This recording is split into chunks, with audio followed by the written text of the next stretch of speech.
오늘도 삼천리 천안전시장 이준 매니저랑 같이 일단 X5 30D 시승을 하게 됐습니다. 인사 한번 또 해주세요.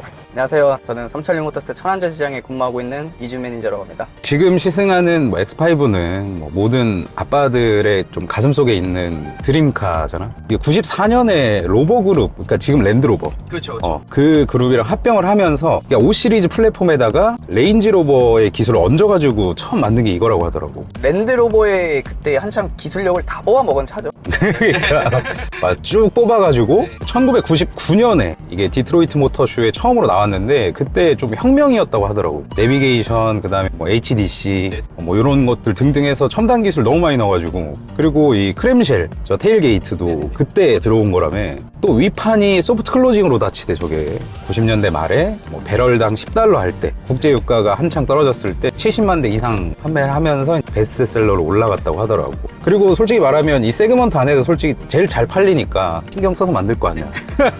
그 중에서도 이제 많이 보시는 모델이 30D야? 어때? 상담해보면. 예전에는 그래도 디젤 조금 많이 찾았는데 요새는 아무래도 가솔린이 조금 많이 올라갔어요. 그리고 들어오는 물량을 보면은 거의 주가 가솔린이 좀 들어오죠. 근데 지금은 디젤도 좀 꽤 많이 들어오고 있어요. 출력 차이도 있겠지만 연비 차이도 있잖아. 연비 얘기 먼저 해보면 원래 공식 복합 연비가 10.7인데 한 20% 정도 더 나온다 하더라고 이게. 그래서 되게 만족을 하면서 타고 다니시더라고. 물론 지금은 휘발유보다 경유가 조금 더 비싸지만 그래도 연비가 더 잘 나오니까 어쨌든 가솔린이 조금 더 인기가 많다. 네. 천안에서 세종으로 출퇴근한다. 그러면 나는 그냥 디젤이 맞는 것 같아. 좀 멀리 가시는 분들, 장거리로 많이 가시는 분들은. 아무래도 휘발유랑 디젤이랑 또 토크가 다르잖아요. 순간적인 힘이 다르기 때문에 SUV 좀 많이 타시는 분들은 오히려 좀 디젤을 오히려 더 선호하시더라고요. 디젤은 초반에 이 빠따가 좋으니까 연비는 요 정도라고 알아주시면 돼요. 12, 13 정도 실연비가 나온다 라고 알아주시면 되고, 주행 가는 거리가 이제 881km인데 부럽다. 난 이 숫자를 본 적이 없거든. 그리고 X5가 이제 에어서스가 달린 모델이잖아. 그리고 이 모델은 M 스포츠가 아니라 X라인인데, X라인의 좀 차별점? M 스포츠 대비해서 어떤 게 있을까? 사이드 발판도 있을 거고. 우선은 사이드 스텝부터 해가지고 뒷자리 리클라이닝 기능. 22년형 같은 경우는 5인승과 7인승을 선택을 할 수 있었는데 지금은 M 스포츠는 무조건 5인승, X라인 무조건 7인승 이렇게 나와요. 7인승 같은 경우는 뒷자리가 아무래도 전동으로 들어가 보니까 조금 더 편안한 뒷좌석을 확보가 가능하죠. 원래 X5가 뒷좌석 리클라이닝 안 돼가지고 욕 아닌 욕을 좀 먹긴 했어. SUV인데 이게 말이 되냐. 이제 X라인은 된다. 맞아요. 리클라이닝 좀 더 들어가서 좀 더 편안한 승차감을 더 제공을 하죠. M 스포츠 같은 경우는 이런 거 대비 조금 하드하게 세팅되어 있잖아. 가족을 위한 차라고 보시면은 M 스포츠보다는 X라인을 좀 추천드려요. 아니, 그게 맞는 것 같아. 근데 한 가지 좀 그런 거는 여기 이 무늬가 조금 요새 느낌이 좀 아니지. 아, 그렇죠. 약간 좀 단조롭죠. 뒷자리 그건 어때? 에어서스 이거 다. 네, 형 차가 X6 M50i시잖아요. X6가 쿠페형이다 보니까 저는 허리를 꼿꼿이 세우면 무조건 닿아요. 근데 지금은 카메라로 보여서 아시겠지만 주먹 하나가 들어가고도 손날 하나가 더 들어가요. 아, 그러네. 헤드룸 되게 넓다. 앞뒤 공간도 이준 매니저가 좀 되게 편하게 있는 시트 포지션일 거예요. 네네. 근데도 불구하고 제가 주먹 하나 정도는 들어가요. 184가 앉아도 저 정도라는 거. 그러니까 웬만한 성인 4명이 앉기에도 부족하지 않죠. 보통은 이렇게 얘기하면 뒷자리가 좀 더 넓었으면 어땠을까 이런 얘기를 하시는 분들이 있는데, 그런 분들은 역시나 X7을 사시면 됩니다. 어떻게 해? 늘릴 수가 없잖아. 정차해 있을 때는 디젤이라는 느낌이 좀 나긴 하거든. 미세하게 들어보면. 근데 되게 부드럽네. 이렇게 정차해 있다가 다시 출발할 때도 그게 없어. 그 진동이. 부르르 떠는 그런 진동도 없고. 그리고 이런 오르막길 갈 때도 지금 컴포트인데도 진짜 좋다. 진짜 온전히 이 승차감을 위한 딱 그 세팅이라고 해야 될까? 되게 좋네. 거의 세단급이죠. 진짜 경쟁 모델로 국산차는 GV80이 있고 GL2가 있고 어쩌고 하지만 그건 선택사항이니까 가셔도 되고, 수입차 모신다 라고 하면 이 가격대에 이만한 게 없어요. 그리고 카이엔 얘기하시는 분들이 있는데, 카이엔 이거랑 비슷하게 만들려면 차값 2배 듭니다. 정확히. 통상 생각해보면 5천짜리 차랑 1억짜리 차랑 비교하는 게 말이 안 되잖아. 그래서 이거 찾고 저거 찾고 찾다 보면 이거밖에 답이 없어. 솔직히 말하면 그냥 완전 X5는 그냥 아빠차 느낌이었어. 근데 요새는 그 실용성을 한 해 한 해 가면서 따지게 되더라고. 그러니까 그런 걸 이제 생각해 보면은 X5가 그런 측면에서, 실용적인 측면에서는 훨씬 나은 것 같아. 많은 분들이 뭐 고민을 하시겠지만 솔직히 말하면 뭐 X6보다는 X5가 맞지 않나 라고 생각을 합니다. 저도. 두 개의 그 특유의 장점과 단점이 있어요. 맞아. 저도 항상 얘기해요. 뭐 예를 들어서 SUV 프로 왔습니다 하면은 혹시 가격대는 얼마 정도 생각하세요? 1억 원대 하면은 추천은 X5, 6, 7인데 5, 6 많이 비교하시거든요. 그때 딱 한마디로 정리해드려요. 디자인이시면 무조건 이거 하시고 아니면은 X5 하죠. 저도 그렇게 추천을 드릴 수 있을 것 같아요. 그 두 개를 고민하고 계신다면. X6 대비 이게 개방감이 너무 좋아서 뒤에서도 다 보이잖아요. 개방감이 X6보다 훨씬 좋습니다. 룸미러로 보는 후방 시야도 훨씬 넓어요. X6는 솔직히 보이긴 보이는데 가보진 않았지만 그 독방에 보면 이렇게 딱 여기만 보이는 거 있잖아. 딱 그 수준이거든. 이거는 진짜 다 보이네. 네, 여기 좀 지나고 밟아볼 건데 속도가 높아질수록 좀 힘이 빠진다라는 그런 또 선입견이 있어. 뭐 컴포트로 넣고 밟는다 쳐 그냥.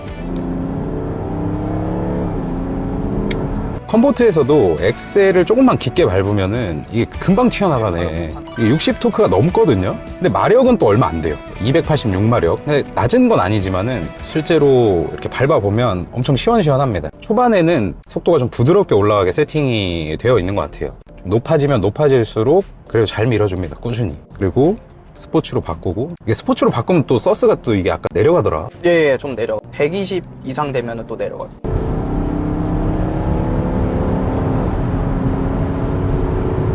확실히 되면 될수록 될 때마다 이게 나가네. 스포츠는 좀 쏘고 싶을 때는 이렇게 달리시면 됩니다. 스트레스 푸실 때 만약에 내가 뭐 저기 앞에 껴야 된다 그러면 바로 그냥 밟아서 낄 수 있고, 그런 또 장점이 있기 때문에 내장 디자인은 말하지 않을게요. 근데 이게 아마 이제 내년에 LCI가 나오지. 네, 그날 정확한 건 아니었고 제가 보기엔 앞으로 1년은 더 걸릴 것 같아요. 그래서 페이스리프트가 나온다고 하더라고요. 나올 때는 요거 기어노브 사라지고 ID8으로 들어간다고 알고 있습니다. 전체적인 레이아웃은 크게 변하진 않을 거예요. 그리고 지금 이제 X5, 6 같은 경우는 가죽을 선택을 할 수가 있어요. 지금 얘 같은 경우는 버네스카 가죽이고 대기 자체를 나는 약간 좀 풀옵션을 희망하다 톰프리 시트나 이런 게 무조건 있어야 되는 이제 메리노 가죽으로 대기를 하시면 돼요. 원하는 걸로 사고 버네스카로 받았죠. 솔직히 뭐 불편한 점 하나도 없습니다. 근데 M50은 여전히 잘 안 들어와요. 왜냐면 M50 자체가 40i 대비 많이 들어오는 차는 아니다 보니까 걔는 조금 더 대기가 걸릴 수 있어요. 여튼 그렇다고 해요. 지금 P2 모델이 나가지. 어떤 게 들어왔는지 좀 안내해주면 좋을 것 같아. 뭐 무선 충전 다시 들어오고 뭐 이런 것들. 다시 들어오고 뭐 디지털 키 다시 들어오고. 근데 지금 서운한 게 또 있어요. 소프트 클로징이 빠져요. 이거 또 다시 뭐 원복될 가능성이 있지만 현재로서는 소프트 클로징이 전면 다 빠져서 들어. 트렁크는 여전히 살아있는 거 아니야? 트렁크 살아있고 지금 X5 기준으로 윗문이나 아랫문, 작은 아랫문인데 그 아랫문이 또 수동으로 바뀌는 경우가 또 몇 개가 들어와서 차가 급하시면 뭐 어쩔 수 없겠지만 좀 더 기다리시고 받는 게 낫지 않을까. 웬만하면 자동으로 받으시는 게 좀 기다리시더라도 그게 나은 것 같고, 요새 또 40D 모델이 있잖아. 뭔 차이야? 40D가 지금 현재 OS에서 온라인 에디션 모델로 나오는데 출력 차이가 조금 달라. 걔가 조금 더 높게 세팅이 돼 있어가지고 온라인 세일즈 같은 경우는 특정한 부분을 좀 다르게 남다르게 보여줘야 되잖아요. 그래서 걔 같은 경우는 옵션이 조금 더 많이 들어가 있죠. 이벤트 맞아요. 그런 것처럼 생각하면 되네. 색상도 특이 색상으로 들어가고. 그런 차이가 있다고 해요. 여기 산길 왔으니까 한번 이렇게 해볼게. 스포츠 모드로 바꿨어요. 근데 확실히 딱딱해지네. 근데 진짜 타이어가 폭이 워낙 넓어서, 그리고 자세를 바로 할 때도 불쾌한 그게 없어. 이 뒤뚱거림, 뭐 하체, 상체 따로 놀고 이런 거 아예 없어요. 30D든 40D든 40i든 X5 사셔도 진짜 후회 안 해요. 정말로. 자, 그러면 이제 할인. 근데 옛날보다 많이 높아졌어, 이거. 이게 연초에는 X5가 또 할인이 없었어요. 지금은 그래도 좀 이제 있는 편이에요. 맞아요. 지금은 어느 정도 좀 풀려 있고 이제 아마 조만간 얘 또 연식 변경 들어갈 거예요. 그러면은 할인이 좀 줄어요. 좀 요새는 출고까지 얼마나 걸려? 30D 기준으로 삼천리에서 뺀다 그러면 색상과 트림에 따라 다른데 요새는 아무래도 좀 재고를 좀 받쳐주니까 그래도 금방 나와요. 생각보다 막 6개월 이상? 그 정도는 절대 걸릴 일이 없고 오래 걸려도 3-4개월이면 나오는 것 같아요. 요즘 차 치고는 정말 빨리 받는 거죠. 그거 진짜 빨리 받으면 다음 달에도 출고할 수 있는 차도 있고. 맞아, 뭐 재고 뜰 때도 있고 하더라. 미션 얘기는 안 할게요. 워낙 해봤자 뭐 의미도 없고, 실제로 만약에 느껴보신다 하면 진짜 그 미친 변속을 느껴보실 수 있거든요. 다른 채널에서 뭐 변속이 아쉽다 뭐 이렇게 얘기를 하시는 분들도 있어요. 그건 이제 뭐 전문가 분들의 입장이고, 일반인이 ZF를 느꼈는데 뭔가가 이제 아쉽다 하시면은 답이 없죠. 전기차 타시면 되겠네. 많은 분들이 뭐 얘기하시겠죠. 이 영상을 보고도 그런 댓글이 달릴 텐데 선택의 차이니까 30D를 누군가 샀다고 해서 욕할 건 아니라고 생각해요. 자, 이렇게 지금 X5 30D에 대해서 뭐 전문가가 아니라 저희 셋이 그냥 주관적인 얘기를 해봤는데요. 구매를 어떻게 하셔도 좋을 것 같아요. 구매는 뭐 다른 분들도 많고 여러 가지 채널로 견적 비교 많이 하실 텐데 정말 저랑 여러 번 또 찍고 있고 제 지인도 많이 계약을 했고 추천하니까 지금 고정 댓글 보면은 연락처 있을 거거든요. 문자, 전화, 카카오톡 편하신 대로 그냥 문의 주시면은 자세하게 설명드릴 거예요. 제일 저렴하게 해준다고 또 약속을 맨날 하니까. 똑같은 얘기긴 한데 지금도 연락 오시는 분들한테 진짜 최대한 더 엄청 신경 쓰고 많이 하고 있어요. 연락 주셔도 할인을 얼마큼 받을지 저는 몰라요. 먼저 미리 말씀을 해주시고 하면은 제 기준에서 가능한지 불가능한지 그런 것까지 다 파악을 해서 더 친절하게 안내 드릴 테니까 그냥 편하게 연락 주시면은 바로바로 연락 드리도록 하겠습니다. 아시겠죠?